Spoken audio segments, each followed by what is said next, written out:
कोठरी नंबर 13। रवि को एक पुराने गांव में काम के सिलसिले में एक रात रुकना पड़ा। उसे एक सस्ते धर्मशाला में कमरा मिला। कोठरी नंबर 13। गांव वाले पहले ही चेतावनी दे चुके थे कि उस कमरे में कोई नहीं रुकता, लेकिन रवि ने मजाक में उड़ा दिया। रात होते ही कमरे की बत्ती झपकने लगी, खिड़की अपने आप खुल गई और एक ठंडी हवा अंदर आई। तभी उसे एक लड़की की धीमी धीमी सिसकियां सुनाई दी। उसने चारों ओर देखा, कमरा खाली था। अचानक आईने में उसने देखा पीछे एक औरत खड़ी है, बाल बिखरे हुए, चेहरा धुंधला। वह पलटा, पीछे कोई नहीं। डर के मारे उसका गला सूख गया। सुबह जब रवि बाहर आया तो मालिक ने पूछा, आपने कुछ देखा क्या? रवि कांपते हुए बोला, वो लड़की थी आईने में।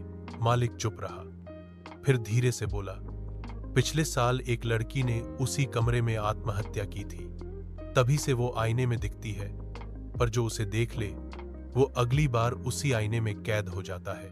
रवि हंसने की कोशिश करता है, लेकिन अब वो आवाज बाहर नहीं, आईने के अंदर से आ रही थी। अगर आपको मेरी रील अच्छी लगी तो लाइक और सब्सक्राइब करना। कोठरी नंबर 13। रवि को एक पुराने गांव में काम के सिलसिले में एक रात रुकना पड़ा। उसे एक सस्ते धर्मशाला में कमरा मिला। कोठरी नंबर 13।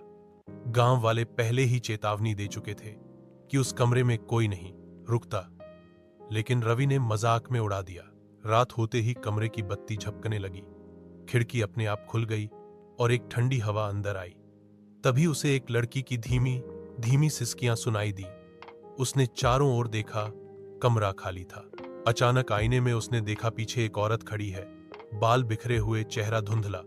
वह पलटा, पीछे कोई नहीं। डर के मारे उसका गला सूख गया। सुबह जब रवि बाहर आया तो मालिक ने पूछा, आपने कुछ देखा क्या? रवि कांपते हुए बोला, वो लड़की थी आईने में। मालिक चुप रहा, फिर धीरे से बोला, पिछले साल एक लड़की ने उसी कमरे में आत्महत्या की थी।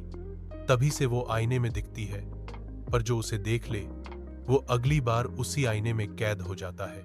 रवि हंसने की कोशिश करता है, लेकिन अब वो आवाज बाहर नहीं, आईने के अंदर से आ रही थी।